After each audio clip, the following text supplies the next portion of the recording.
I call this meeting of the Committee on Public Safety, Finance, and Policy to order. We do have a quorum today. Just to go through the security housekeeping items, everyone here today must be seated when they're in the hearing room. There will be no standing or sitting in the walkways or aisles. If you need further accommodation, please communicate with the sergeant's staff. Signs are not permitted in the hearing room or at the testifier's table. Please leave signs outside. Clapping and other disruptions are not allowed. All of the testifiers who have signed up in advance have been provided with a time limit for testimony. Please adhere to those time limits.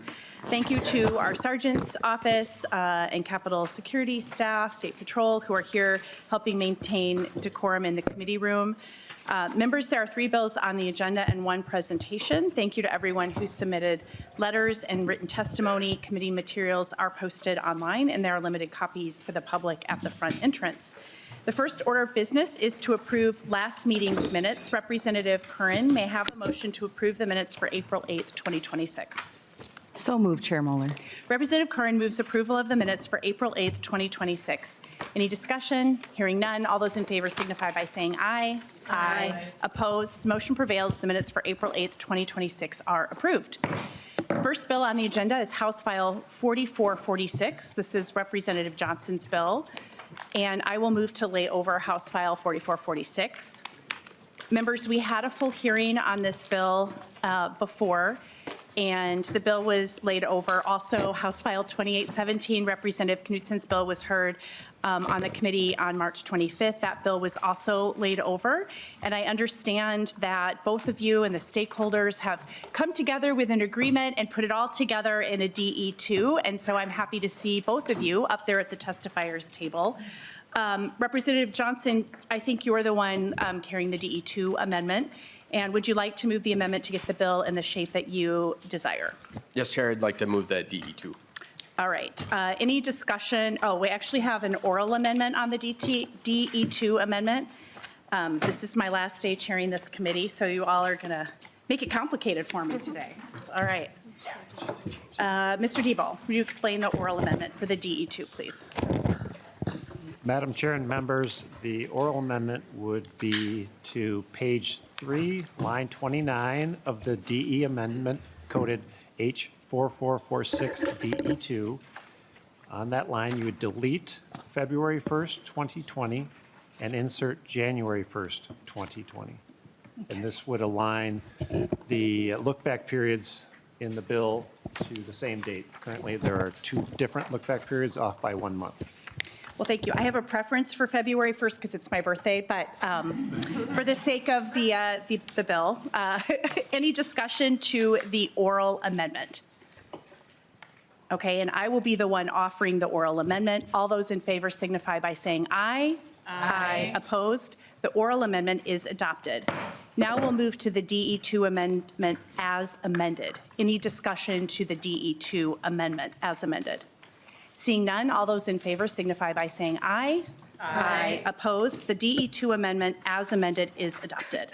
Okay, now with that out of the way, please tell us about your bill. Thank you, Madam Chair, members. I'll be brief. We did just hear House File 4446, but as we amended here with the DE, it includes a couple other pieces. The piece that I'll hit on is just the firefighter cancers, certain cancers being counted as line of duty death benefit eligible. This bill we talked about last time. The other pieces that came in with some discussion with Department of Public Safety has to do around some clarifying of language and getting us more in line with some of the federal definitions as far as the type of work, strenuous, non-strenuous, et cetera. But I'll also let Representative Knutson talk a little bit about her portion of the bill. Thank you. Representative Knutson. Thank you, Chair Moller. Thank you, committee. My portion of the bill was House File 2817, which was heard in this committee a couple weeks ago. My portion of the bill would add part-time and paid-on-call firefighters to the firefighters that qualify for the line of death benefits if the unthinkable would happen. Currently, it's just volunteer and full-time firefighters that fall into that category, and we just want to add part-time and paid-on-call. sorry about that. Had a question for my CA. Are we ready for the testifiers then? Yes, Madam Chair, I'd like to invite up Julie Pydar. She has a really important story to share. She was not able to be here when we first heard House File 4446. And here she is. All right, welcome to the committee. And when you're ready, please introduce yourself and begin your testimony. Thank you, Chair Moller. Good afternoon, Chair Moller and the members of the committee. My name is Julie Pydar, and I stand before you today to express my strong support for HF 4446. Occupational cancer is devastating. It's a devastating reality faced by our brave firefighters and their families. Each day, these individuals selflessly put their lives on the line to protect our communities, and they deserve recognition and support that reflects the sacrifices they make. Just like those who suffer fatal injuries in the line of duty, families dealing with the aftermath of occupational cancer experience profound loss and grief. Their lives are forever altered, and they should not have to battle an inefficient system to receive the acknowledgement and assistance they rightfully deserve. Minnesota's acknowledgement of line of duty deaths is vital. When the state recognized that my husband, Mike, lost his life to cancer, it's a cancer that he contracted while serving as a firefighter. It was a moment filled with both sorrow and pride. That determination affirmed that his service did matter to the state. It honored his sacrifices, and it promised us that he would not be forgotten. Cancer is the most common cause of firefighter line of duty deaths, but to date, Mike is the only firefighter who has been ruled eligible for the state Public Safety Officers Benefit Program. For over 5 years, my family has advocated for changes to the PSOB system, both at the state and the local levels, to ensure that occupational cancer is recognized in the same way as other line of duty death injuries. Our experiences navigating this complex system have revealed the immense challenges grieving families face. But I believe that no family should have to endure administrative red tape and meet a burden of proof while mourning their loved one. The state's acknowledgement of cancer as a line of duty death can't be on a case-by-case basis. It must be presumptive. HF 4446 is an important step in addressing these issues. It not only aims to provide justice for those who have fallen victim to occupational cancer, but also to ensure that their families receive the necessary support without struggles. We urge you to consider the sacrifices made by our firefighters and their families, and to support HF 4446 for a fair and compassionate recognition of their service and struggles. This bill mirrors the federal legislation passed in December, and it would ensure that surviving family members receive protection for both the state and the federal governments. Thank you for the opportunity to speak today and for your commitment to supporting our valued first responders and their families. We know firsthand the challenges and the burdens families face after such a loss, and we will return every year if it is necessary to ensure that no grieving family must navigate unnecessary barriers to receive the recognition and support their loved one has rightfully earned. Thank you. Thank you so much for your testimony, and I think I can speak on behalf of the committee and just tell you how sorry we are for your loss and the unimaginable sacrifice that your family had to serve other people. And we also really appreciate your advocacy trying to fight for other victims in the same way. So thank you for that. And I don't think we had anybody else sign up to testify. We do have a chief who's here available for questions.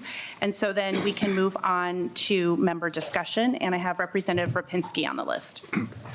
Thank you, Chair. I just want to state, as a former volunteer, paid part-time on-call firefighter, I really can appreciate this bill. And I want to thank Representative Johnson for bringing this forward and this bipartisan bill, along with Representative Rehar and Whitty and Steer and some others. So thank you very much, Representative Johnson, for bringing this forward. It needed to be done. It's good to see that's finally being accomplished. Thank you, Chair. Thanks. Any other member discussion? All right, seeing none, any closing remarks from either of you? Just want to say thank you to chair, members, my co-presenter, Representative Knutson here, and all the advocates and staff that worked on the various different parts of this bill to get it to this point. And a special thank you to the Piter family for their advocacy at both the state and federal level. Their work has really created a pathway for other families who have lost loved ones to not only receive the benefits, but have that death be acknowledged for what it is. This bill in its entirety ensures that when firefighters die in the line of duty, regardless of the cause, that sacrifice is honored. So thank you very much. Anything further from you, Representative Knudsen? Thank you, Chair Moller. Thank you, committee, and let's get this done. All right, thank you. I renew the motion and lay over House File 4446 as amended.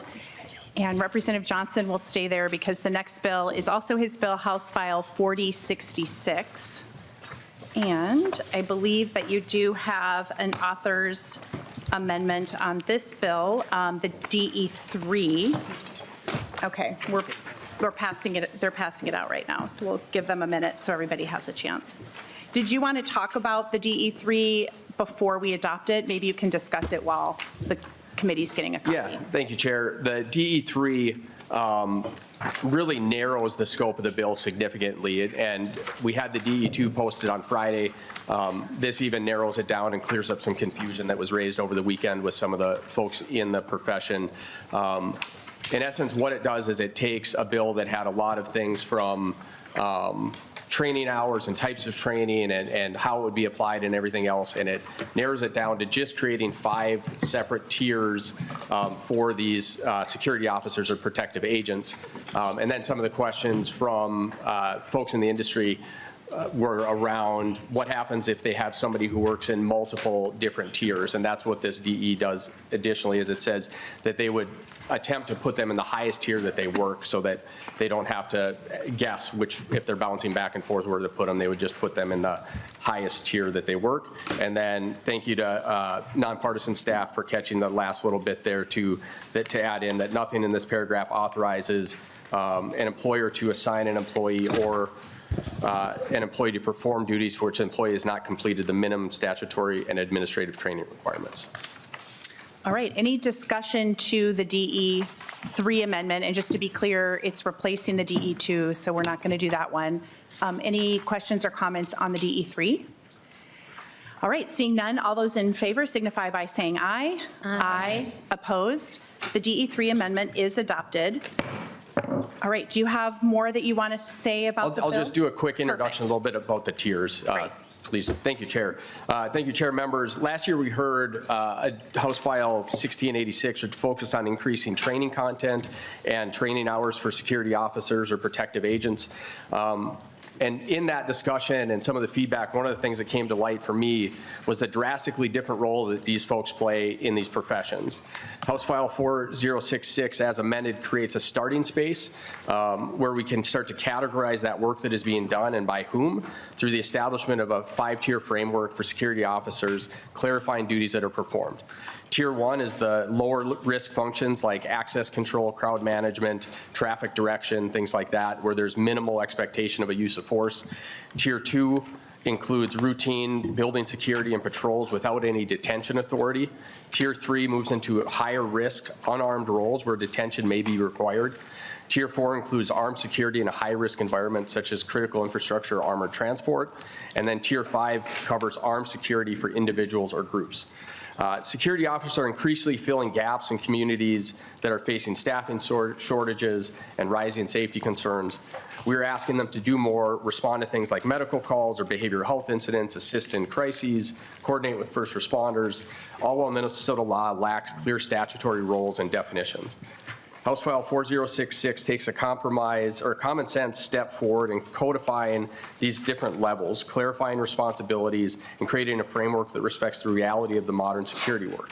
While it does not solve every challenge, it lays out a foundation to hopefully build off for stronger, more targeted training and standards, as well as career pathways. And with that, I'll turn it over to testifiers. All right, great. And I think you have 2 testifiers. We have Jonelle Va and Deb Sievers, if you both want to make your way to the testifiers table.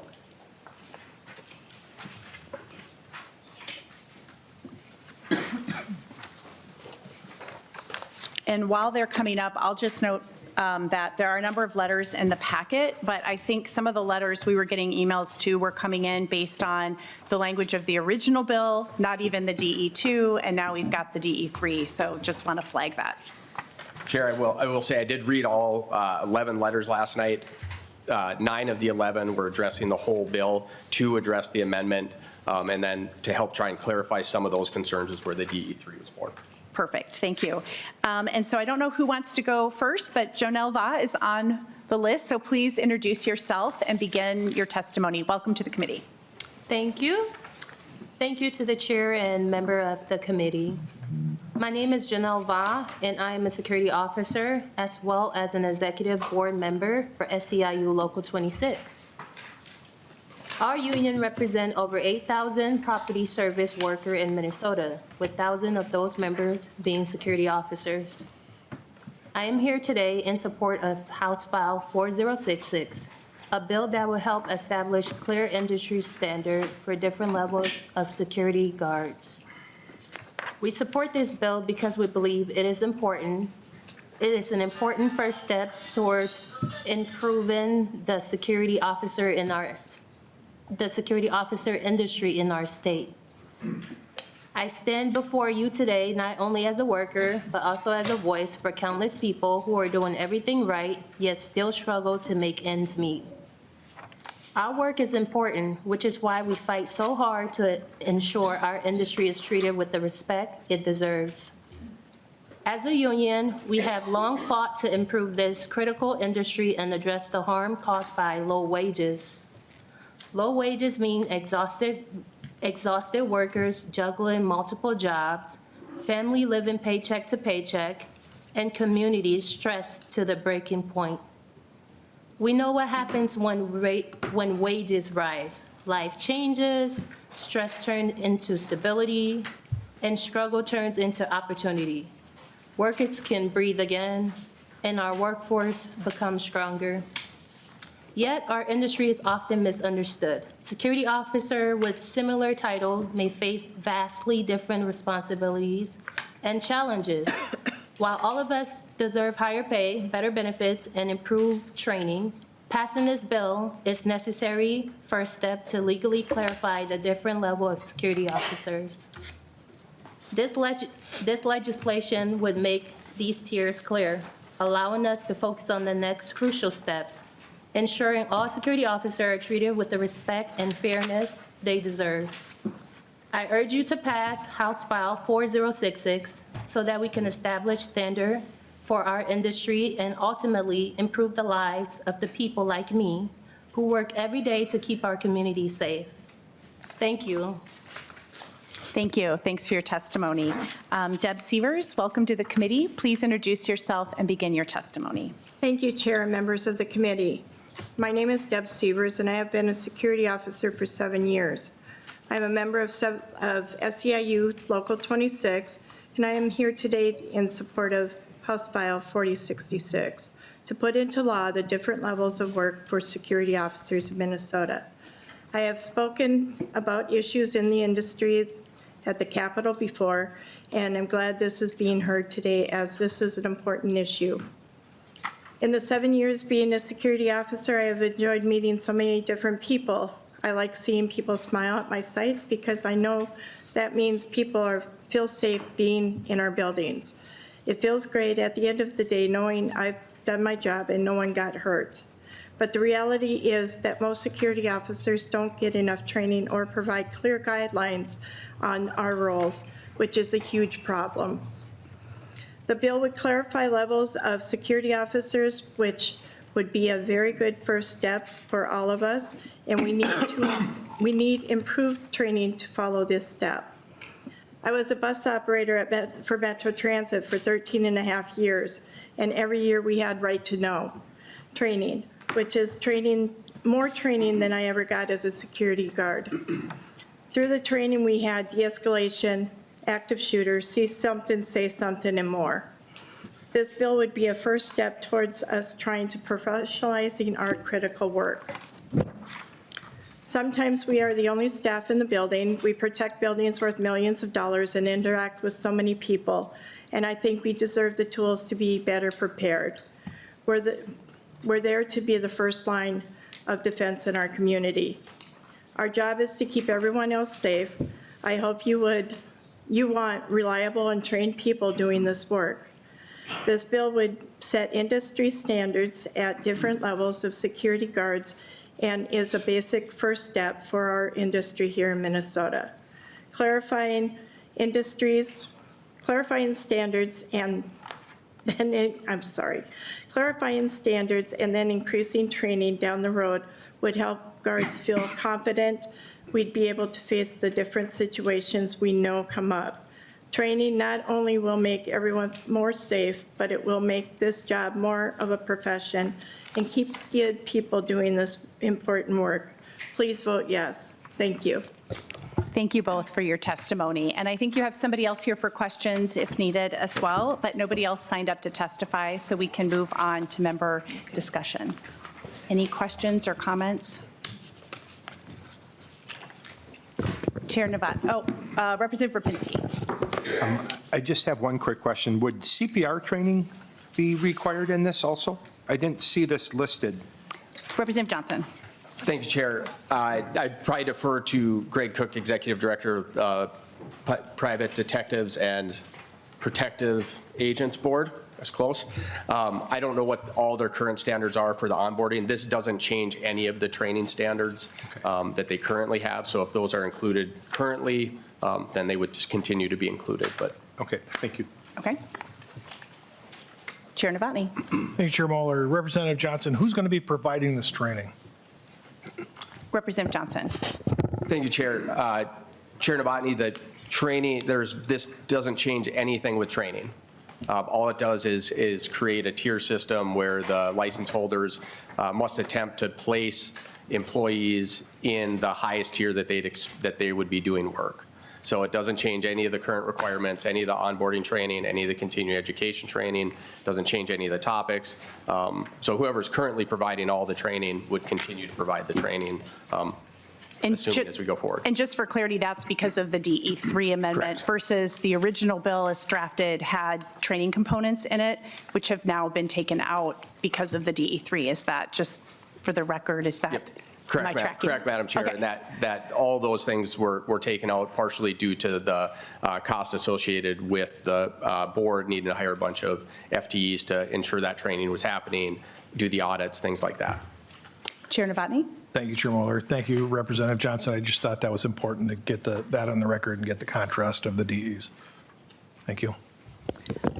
All right. I don't see anything further. Any closing remarks, Representative Johnson? Thank you, Chair. The work that these folks do in and around our communities is extremely important, but a lot of these roles are vastly different. It was highlighted when we heard House File 1686 last session, where we had Ms. Sievers up here talking about the work that she does and the training that she's received, and then we had a former Green Beret talking about the work that he does and his training and experience that he received. I think it's important. This is a very, very small first step that at least tries to get an idea of where people in this industry are doing this work and what they're doing. And then it allows us to come back and take a better look at, do we need to change any of the training things for these specific levels? If you're providing executive level armed services, maybe you should have some other types of training as far as EMS and things like that. Maybe if you're doing the level of traffic control or crowd control, you need less so that those different agencies can get folks in the door. Some of the concerns that we did here had to do with the tiers and how it would be difficult to move people around. And I think having the tiers, that when somebody is hiring somebody and they say, you're going to do tier 3 work or you're going to do tier 2 work, it would probably set a better expectation for both the employee and the employer that what type of work they're getting into, so they don't get hired thinking they're going to do one thing and then get moved into a role that falls currently within that same standard, doing very, very different work. So this just at least allows us to get a look at it, and then allows us to better focus on different things as we move forward. So again, this is just a first step toward modernizing a system, distinguishing the different roles that security officers play in and out throughout our community. So thank you all very much. Thank you, Representative Johnson. And I renew the motion and lay over House File 4066 as amended. All right, you are out of the hot seat now. Thank you. And next, we're going to move on to the governor's budget presentation. We're going to be hearing a presentation from the Department of Public Safety on the governor's supplemental budget request. We do not have the bill in the committee's possession, but we do have printed copies for you in your committee packets and PowerPoint slides so that you can follow along. Give you a minute to set up here. Oh, it looks like.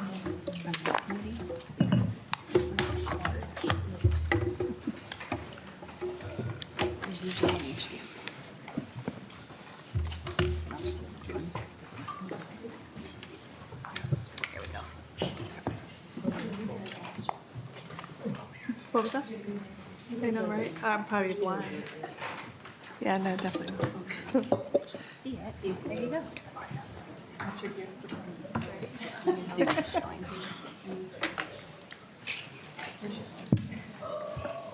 Might need those. There you go, sorry.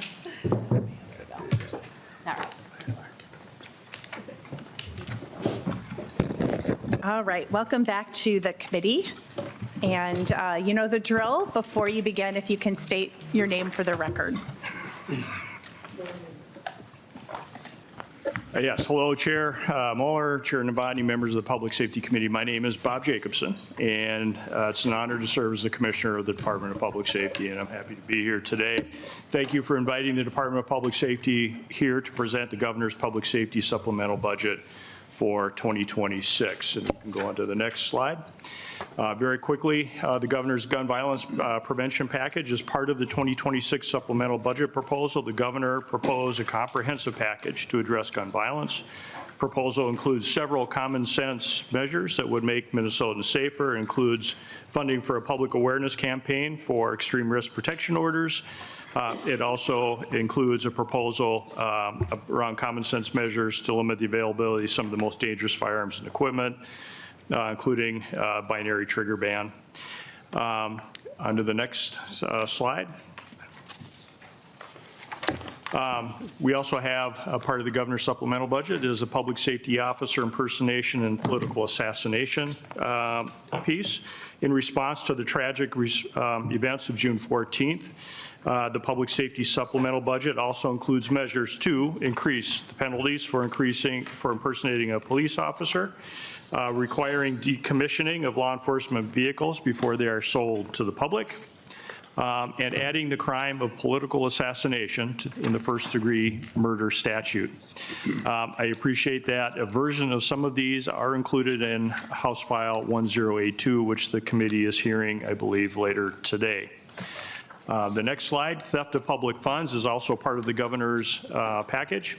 The Governor recommends adding a theft of public funds statute and increasing the penalty for this crime. As you know, we have said many times that the state program fraud is not a victimless crime and impacts Minnesotans who rely on the services this funding supports. This provision would ensure that fraudsters who steal from these vital programs will now be held accountable.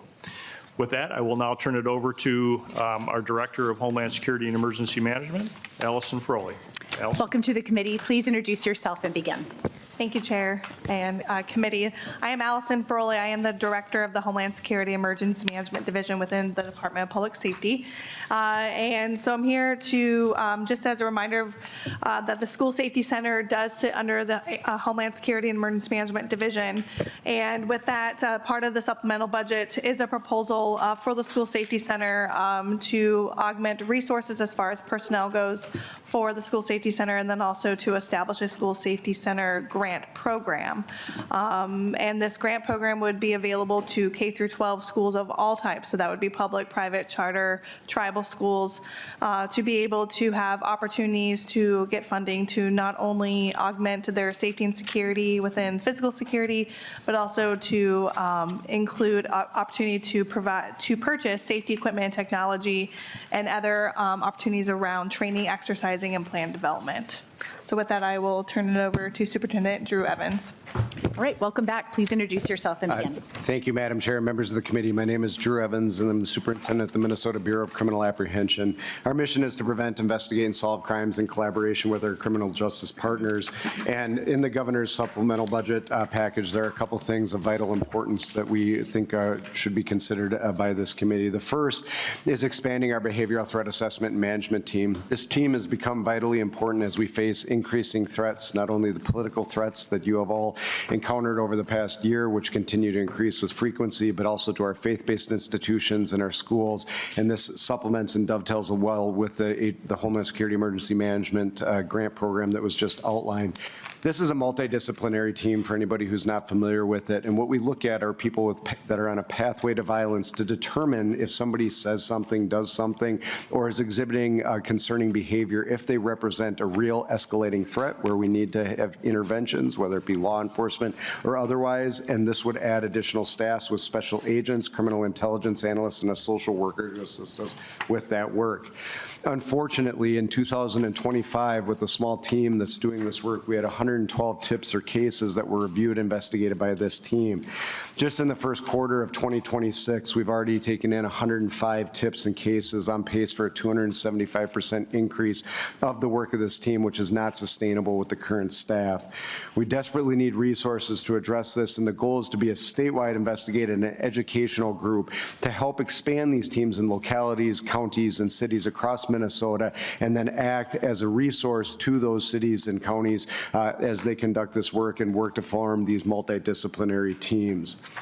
The second component of this is the BCA works to combat all types of fraud in our financial crimes and fraud section, which composed of investigations into financial crimes, insurance fraud, state program fraud, and wage theft investigations. And this would add additional agents and, in particular, analysts, but more importantly, forensic accountants that would assist us as these cases become increasingly complex to be able to analyze the financial records that are associated with these crimes. And so you can see in front of you the recommendation would be $1.5 million for those 8 positions in fiscal year 27, and then the equivalent ongoing into the future. When it comes to this new financial crimes and fraud section, as we've discussed with you before, it's a merger of the two teams. We had 3,000 case or tip referrals in. A large portion of those are insurance fraud in that process, but there were 246 complaints of potential state program fraud. 46 were referred to other agencies. 165 were closed due to a lack of evidence, but 35 are under active investigation. There were more than 2,500 insurance fraud referrals, as noted in 2025, and many of those are ongoing, those 259 cases that were initiated in 2025. And with that, Madam Chair, we'd be happy to answer any questions of the committee. All right, member discussion or questions? Representative Carton. Yes, thank you, Chair. Thank you so much for the presentation. And I just wanted to, excuse me, I wanted to particularly commend you for your advocacy in the space of gun violence prevention.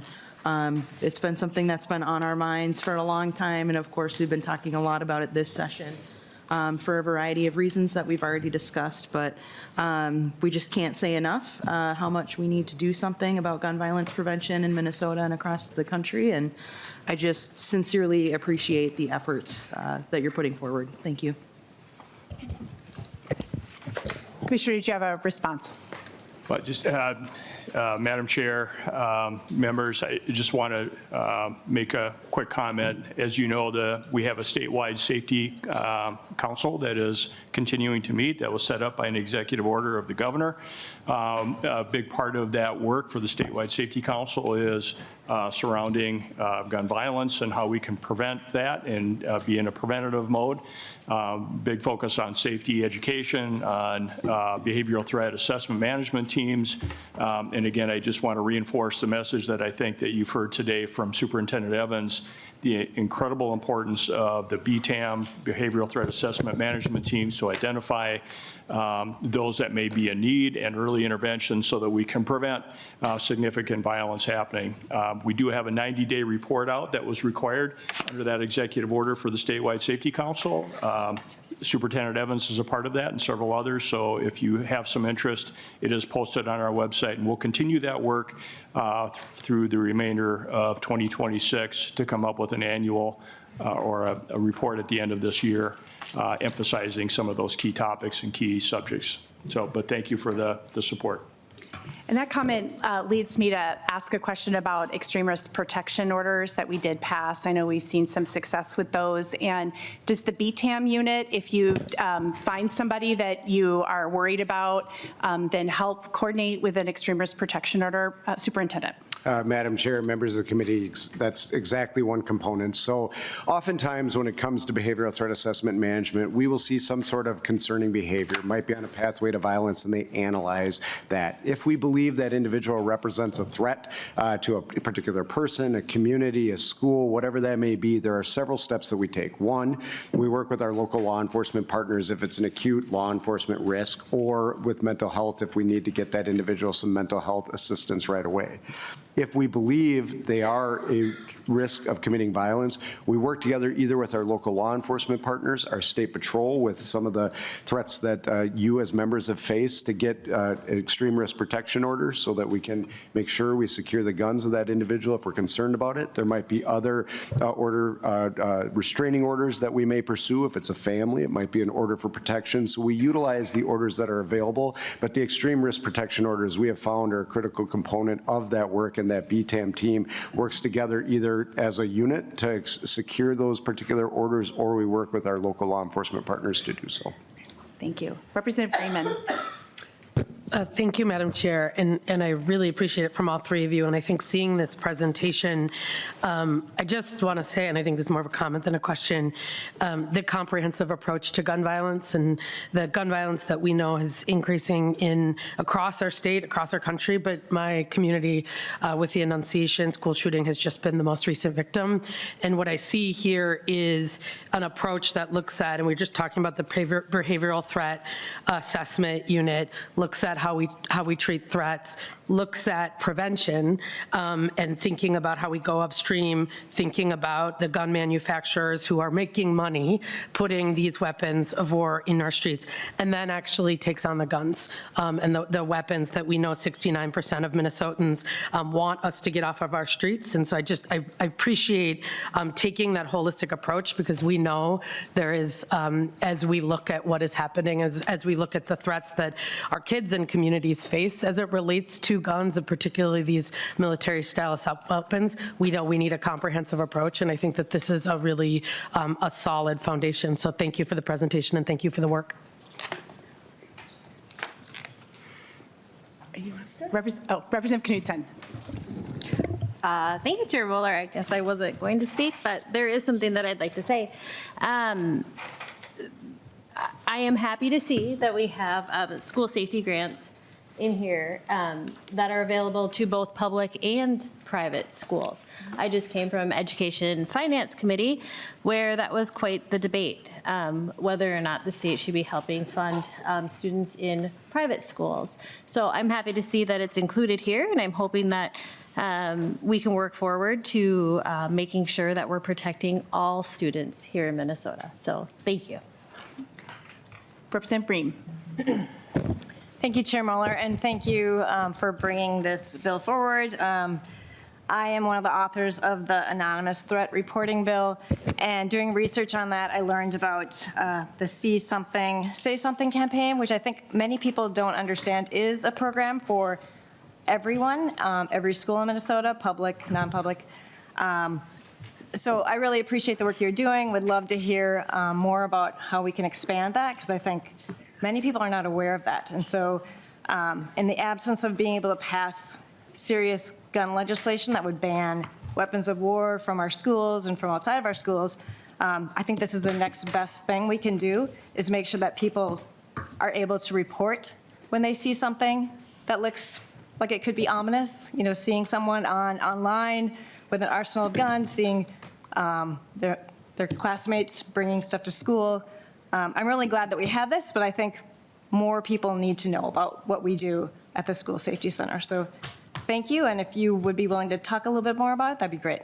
Superintendent. Yeah, thank you, Madam Chair, and Representative, a great comment when it comes to this. Just so to level set for the committee and how this works, tips come in through a variety of means, might come in locally, but we're there to provide support. But there is also both an app and then 24/7 at the BCA, we operate our communications center that have criminal intelligence analysts that intake this. The National Threat Operations Center for the FBI, if somebody were to report a threat online, the most common example when it refers to schools would be gaming and somebody makes a comment about coming to do something at a school the next day. That gets dual routed to the FBI and then also to the BCA, and the BTAM that I've been referencing, that's exactly the team that would work on that would reference and get that back. We then connect with our local law enforcement who have the connections with the schools to make that. We ensure that somebody's following up on that from that aspect. Also for anonymous reporting, we do have that 24/7 and then a See It, Say It, Send It app that we currently operate that intakes those tips, and they're routed through the same location. So these do work together in conjunction. It's that reporting in, and then that BTAM is the team that analyzes and works on those particular threats in that. As you note, it's not strictly for schools. It's faith-based institutions that we're concerned about, large gatherings, and then some of the political threats that we've been seeing. So it all works together, and that team addresses all of those threats. But anonymous reporting and non-anonymous reporting are critical components to be able to get that concerning behavior identified so that the proper team can take a look at it. Any follow-up, Representative Green? No, just thank you for that. That's really important, and I'm glad we're bringing more attention to it, so thank you. Yeah, thanks for the question, and everybody can download that app. Again, it's See It, Say It, Send It. All right. Representative Duran. Thank you, Madam Chair. Commissioner Jacobson, has the governor explained to you how he wants to roll out this gun violence preventative package? Is he going to continue with the bills that we've heard in this committee that were voted down? Or is he going to come up with something new? Because the last time I checked, and I actually asked the bill author about the high-capacity magazine ban, it would actually turn our officers into felons as soon as they became off-duty. So I'm concerned right now about this, if we're just playing games here, if we're actually looking to solve some of the issues, because these are unrealistic goals at this point in time if we're going to put our own cops in bad places. Can you explain a little bit? Yeah, and before you do, I'll just say too that the governor always puts together supplemental budget and policy package, and I think we've known for a while that these bills were going to be in it. It did take some time to get the language back from the reviser as well. So just the timing, there might be some of that with just the drafting and how long it took to get it back to us. So I don't think we would call it playing games just because of the timing of when we got this. But if you wanted to speak more to that, Commissioner, please do. Well, thank you, Chair Moller, Representative Duran, members of the committee. Certainly this is a total package from the governor's office and from the governor himself. And so, we want to make sure that we present that package as best that we can. We know as part of a total package, there's a lot of things that are involved in the governor's gun package that are outside of the firearms issues that you've referenced as well. And we think that this really is a total package. As we look at violence, within our communities, there are a number of things that we can tackle. There's a number of things that we can try to do. Not everything is going to stick in every legislative session.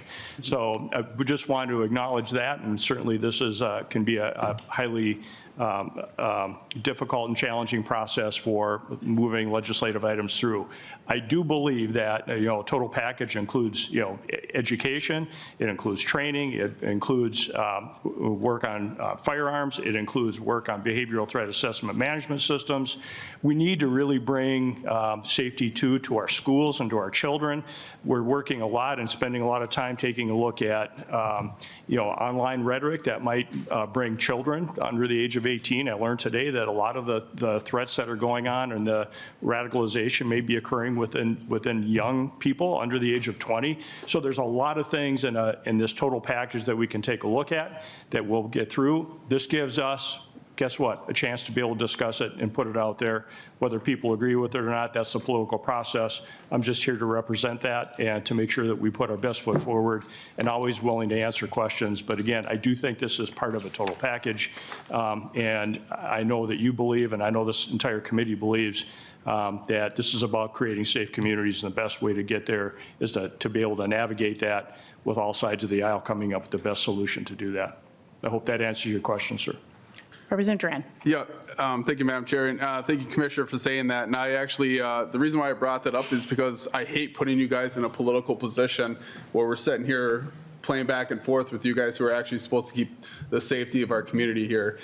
This gun violent prevention package, what's going to happen is it's going to start just ripping the fabric of everything we have apart. And it's tough for me because I'm on the Veterans Committee, and a lot of veterans own these military-style weapons, which I'll be honest again, here we go. I'm the only one that on this committee that has been to combat and actually experienced that, and I haven't carried one of these yet. So when we start talking about this stuff, it just irritates me, and I like to point that out, that these are not weapons of war. I've not carried one of these in war. I've not seen one of these carried in war. So when we go down this path, it irritates me.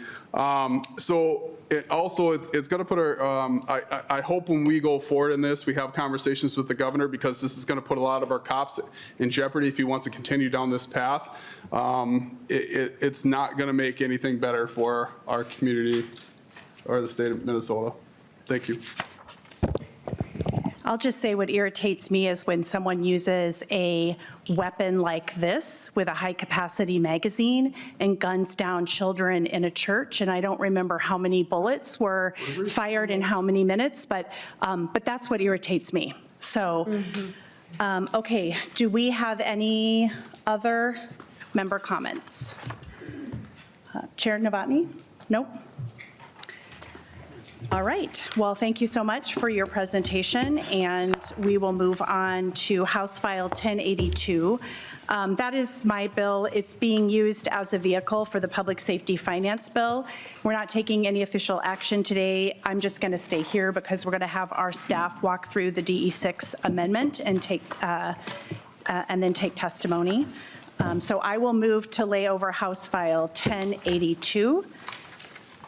And I'm just going to shift gears for a minute here.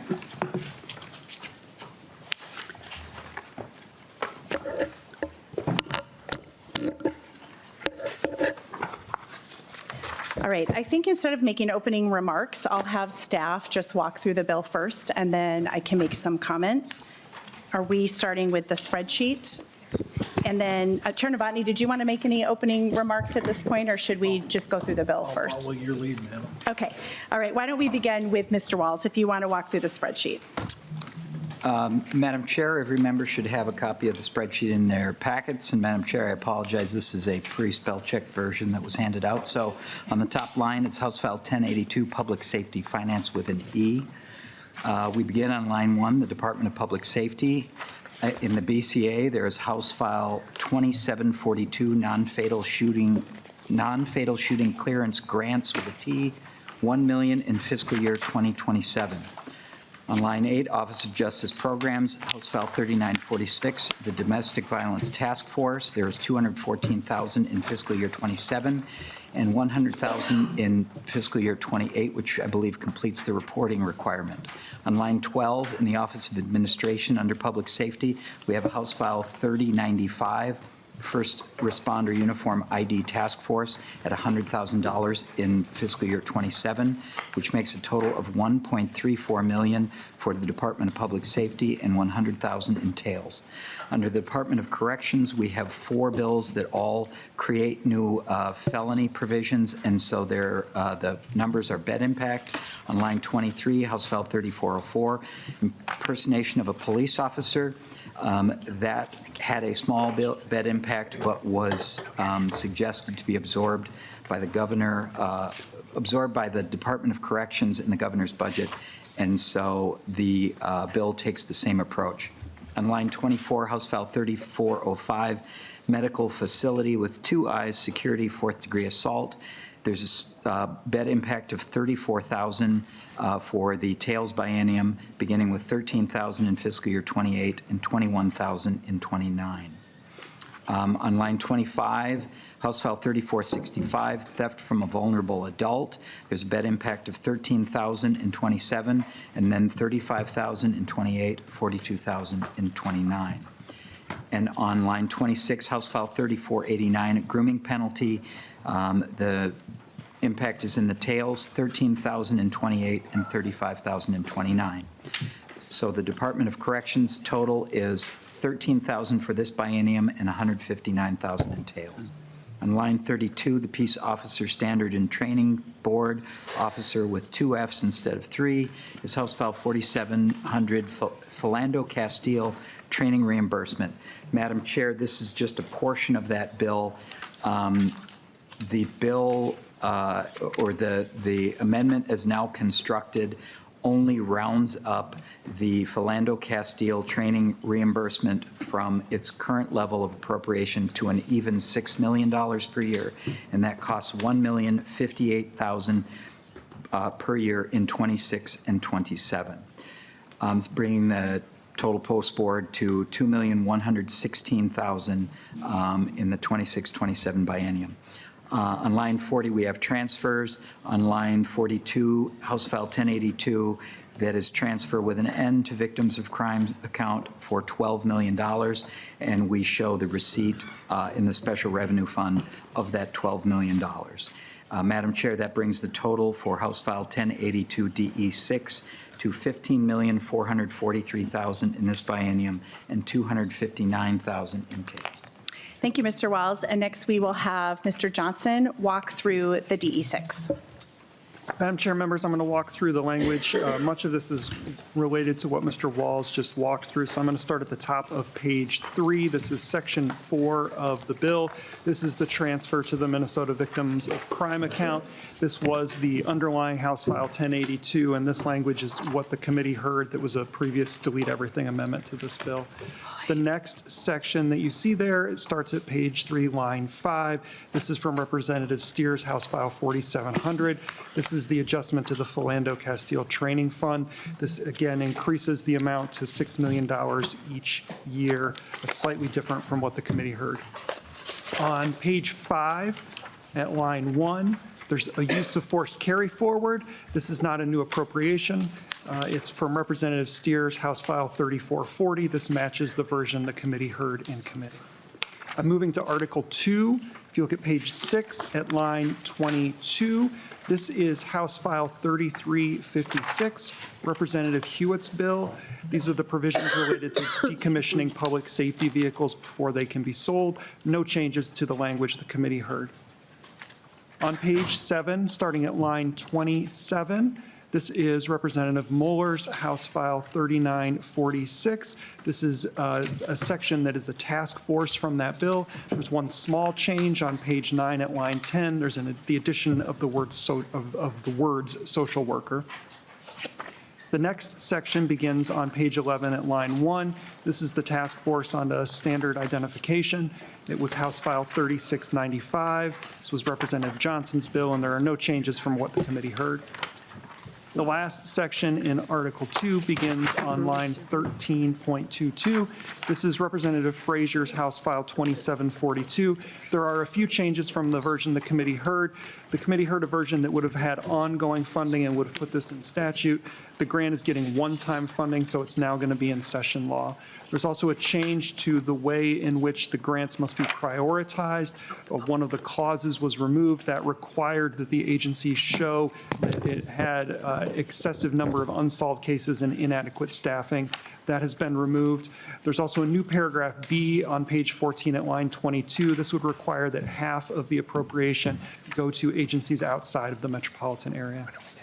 I'm moving to Article 3. The first section in Article 3 is on page 16, starting at line 3. This is House File 3504. This was Representative Duran's bill. There's one small change. Previously, the bill referred to security officers. Now there's a security guard with a cited definition. The next few sections are from Representative Bennett's House File 3489. This goes from line 1622 to the top of page 18. These are the grooming crimes from House File 3489. The next section is the impersonating a peace officer crime. It starts on page 18 at line 3. This is Representative Cleavorn's bill, House File 3404. This is the current version that is on the floor as well. The final section in the bill is from Representative Liebling's House File 3465. It's on page 20, starting at line 16, and this increases the penalties for theft from a vulnerable adult. Madam Chair, that's the whole bill. All right. Thank you for that. And we do have some testifiers who signed up to speak to the DE6 amendment. We have Director Kramer and Director Bronson. You want to make your way to the testifier table.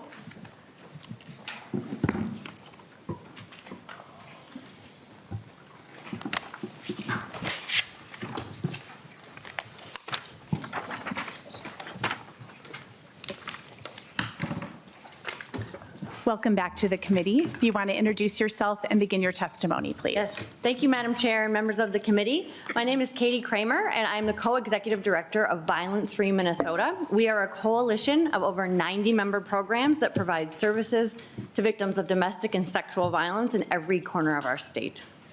I'm here today on behalf of all 6 crime victims coalitions: Violence Free Minnesota, Mending the Sacred Hoop Coalition, Cinnamon is here with us today, the Minnesota Coalition Against Sexual Assault, the Minnesota Indian Women's Sexual Assault Coalition, the Minnesota Alliance on Crime, and the Minnesota Children's Alliance.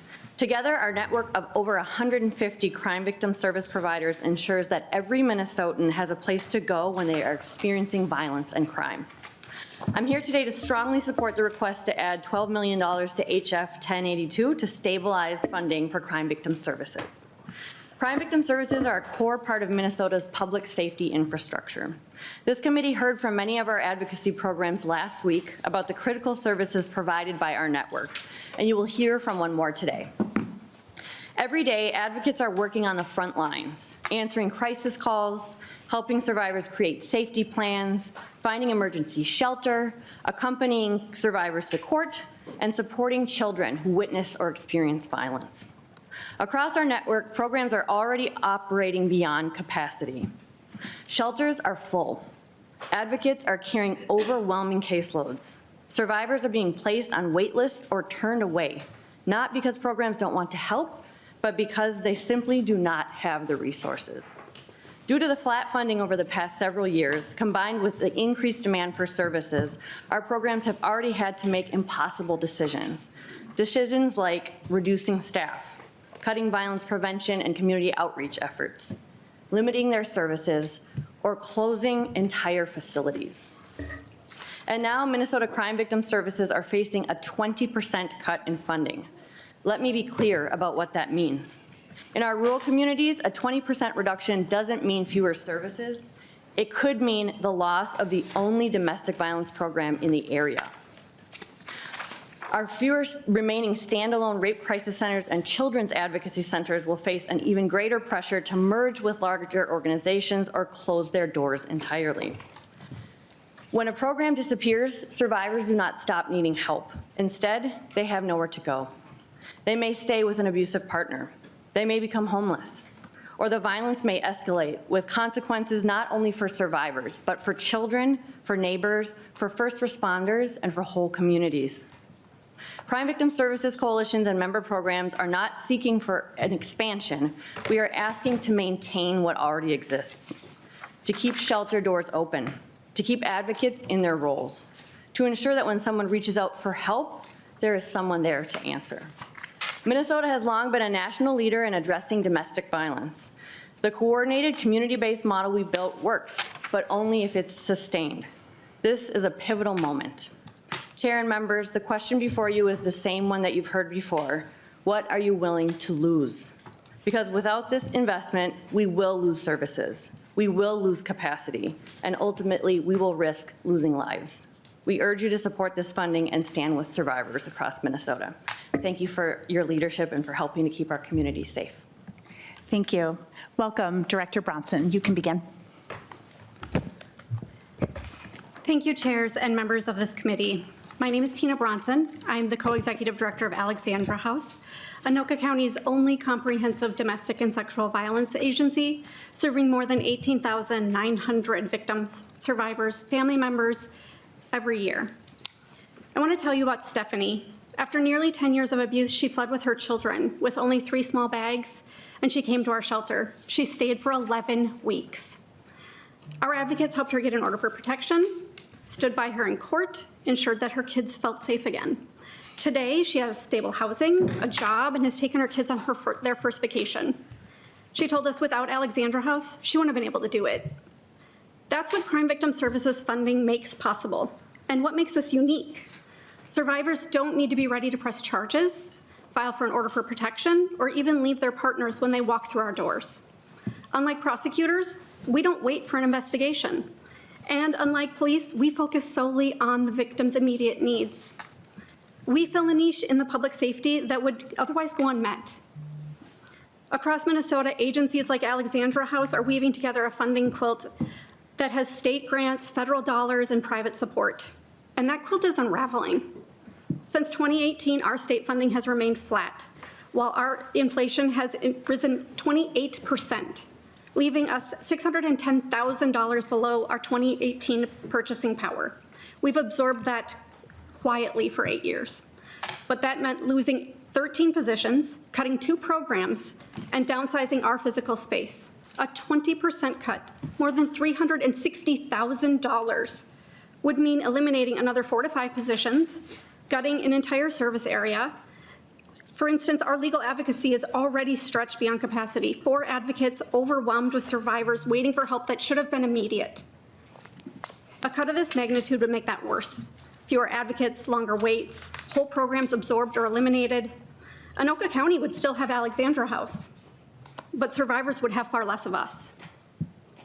Chairs and members, echoing what you've heard, what are you and what is the state of Minnesota willing to lose by not authorizing more funding? Crime victim services are not optional. They're a critical part of our public safety systems, and we're not asking to grow. We're just asking to remain.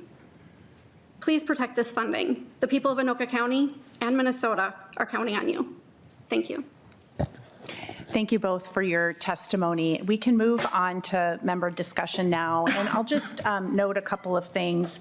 For the law enforcement training dollars, the amount that we ended up choosing for this bill was based on what the request was last year from the law enforcement groups, that we funded at around 10 million. The request was 12 million. And so that's what this bill does, is really makes whole the request that they came to us with at the beginning of the biennium. I will say too, for the victim services funding, and I don't know if anyone is going to have questions for you, so you could probably not have to stay there if you don't want.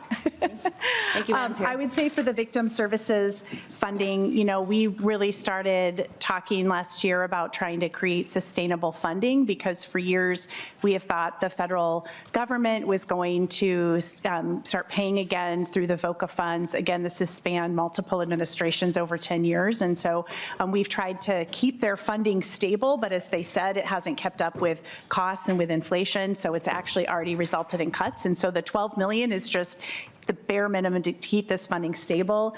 And I really hope that in future legislative sessions, you all can think about ways to creatively find other sources of sustainable funding for these programs, because they're so vital to all of our communities.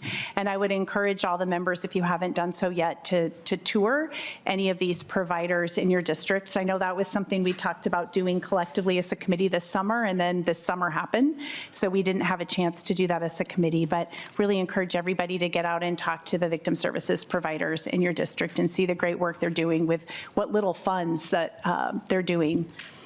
And with that, we can move to, do you want to make a comment now, or should we see if there's any discussions, Chair?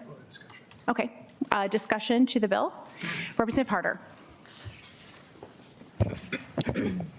Thank you, Chair Moller. My question, the 12 million for the Minnesota Crime Victim Services account, is that a one-time payment, or is that done by grants, or how does that get distributed?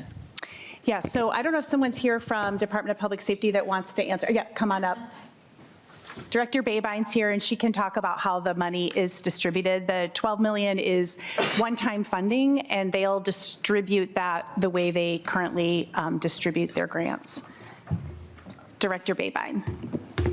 Thank you, Madam Chair, Representative, members of the committee. Kim Babine, Executive Director of Office of Justice Programs at the Department of Public Safety. The $12 million would be added to base funding that we have from the state, as well as federal funding, and would be distributed through a competitive process. That competitive process is actually already open right now. It would add, instead of having a total of this much money, it would give us about the same amount of funding that we've had in previous years. So it would be distributed through that competitive process. Any follow-up, Representative Harder? Okay. While you're there, any other questions for Director Babine? Okay, you can be released. Thank you. Vice Chair Feist. Thank you, Madam Chair. I had a statutory construction question, maybe for nonpartisan staff, that I just wanted to make sure I understood. Excuse me. On page 17, we have the definition of grooming at line 17.10, and that in and of itself is a felony. And then it says may be sentenced as provided in subdivision 4, which is not subdivision 4 of this bill. And then we have the school context specifically, which carves out, it says if the person is more than 36 months older than the child. And I'm just thinking about that because, like, my son is in high school and his girlfriend's a year younger than him. And so I'm just thinking, what about those relationships? Like I don't mean to make it weird, but I'm just like what about like kids who are in a relationship and then one of them turns 18? Is that a felony then if they're still in a relationship? So that's my question. All right, Mr. Diebel. Madam Chair and members, no, that sub-offense only applies when there's a position of authority. So we're targeting, the bill is targeting those who work at the school and come in contact with the minors, and then that establishes that 36-month gap. Okay. Vice Chair Feist. Thank you. That's what I thought. But when I was reading it, it wasn't reading that way to me. But that makes sense to me. And I just wanted to make sure. Thank you. All right, and I will note that in the criminal sexual conduct statutes, there is a whole section on the age differentials to try to account for those situations that you're talking about, which is already in law. Cool. I think that. I was like, I'm not seeing it here. Cool. Thank you. All right. Do you have any? Oh, okay. All right. Chair Navani. Thank you, Chair Moller. It's a compact package that we put together that is bipartisan, and I appreciate the work that everyone put in it, including the nonpartisan staff, and look forward to getting this to the floor and getting it passed. Thanks, Chair, and I'll just add to really appreciate, we'll have more time for comments tomorrow. It'll be the last day that you chair this committee, and I'll maybe make some more comments then too, but I'll just say it's been a pleasure working together, and I'm glad in spite of the circumstances we've had the last couple of years, a very unusual set of circumstances and a lot of really awful and stressful events for our state, that we've still been able to put together a policy package and this finance package and pass many, many bills to the House floor, and I'm really proud of the work that we've been able to do together as a committee, and really appreciate everyone's thoughtfulness here. So thank you. All right. With that, we have nothing else on our agenda, and this meeting is adjourned.